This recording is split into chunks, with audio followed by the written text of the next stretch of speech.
To you, Catherine Viette, because you're here with all the latest headlines from the international press. And let's start, shall we, by looking at the reaction from the US press to that series of attacks on US soil this weekend. Right, we're going to go and start and take a look at the New York tabloid papers. Now, it's no big surprise that this has been headline news over the weekend. Let's start with the New York Daily News, which has a big double-page spread inside entitled "Fear in the Streets." Paper there reporting that the blast injured 29 people. New York City Mayor Bill de Blasio calling it an intentional act, but stopping short of calling it terrorism, reminding everyone the investigation is ongoing, still in its early stages. The New York Post as well, reporting on the second device that was found 4 blocks away from the device that exploded in a dumpster in Chelsea. Both were pressure cookers filled with shrapnel. And in its double-page spread, the Post is reporting on the pipe bomb that exploded in New Jersey, that placed in a garbage can near the route of a U.S. Marine 5K charity race. Local prosecutor there saying possibly maybe the Marines were a target. Again, investigations continuing. Yeah, and they had to cancel that race in the end, didn't they? And so that's what the front pages look like, the early pages of the newspaper, a bit deeper into the newspaper, in the editorial pages.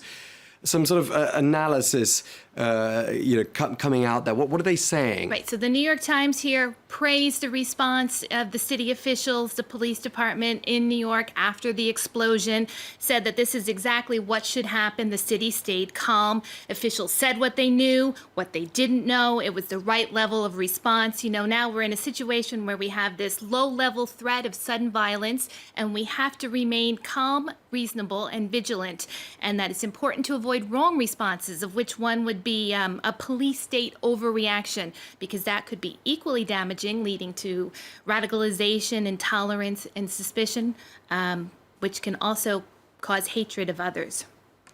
Okay. The Daily Beast, though, looking at how, those events of this weekend are having some sort of an impact on the presidential election. Daily Beast asking the question, could a terror attack help Trump get elected? And takes a look at this, says actually there's precedent, there's a case for this. The Madrid train bombings, it points out, says they happened just before elections in Spain, and the ruling party was ousted, Socialist Party came into power. So, here's a case where something like this could happen again. The article goes on to say that Trump's divisive instincts play perfectly into ISIS's attempts to recast what used to be called the war on terror into something that now is being looked at as the war between America and Islam everywhere. At least that's what terrorists would like you to think. And it says that in a climate of fear, voters could turn to the candidate with the tough guy rhetoric. Okay, and let's just come back to Europe for a moment, because there were elections held in Germany this weekend, in Berlin in particular, a setback for Angela Merkel. And we've seen populist parties make gains again in these elections. Der Tagesspiegel reporting on their front page the devastating blow that's been dealt to Chancellor Angela Merkel's Christian Democratic Party. It says on the front page, the people have chosen, red and black voted out. These are colors here.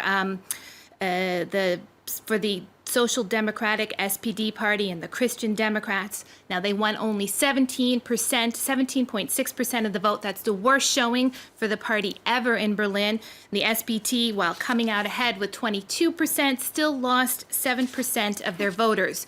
The far-right anti-immigrant party, the AfD, managed 14%, an amazing showing here. And inside the paper, there's an editorial cartoon.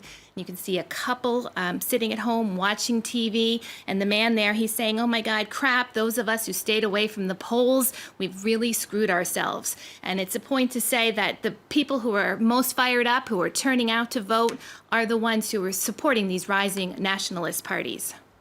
Okay, well, thank you so much for that summary of the world news as seen by the world press. Catherine Viette, thank you again.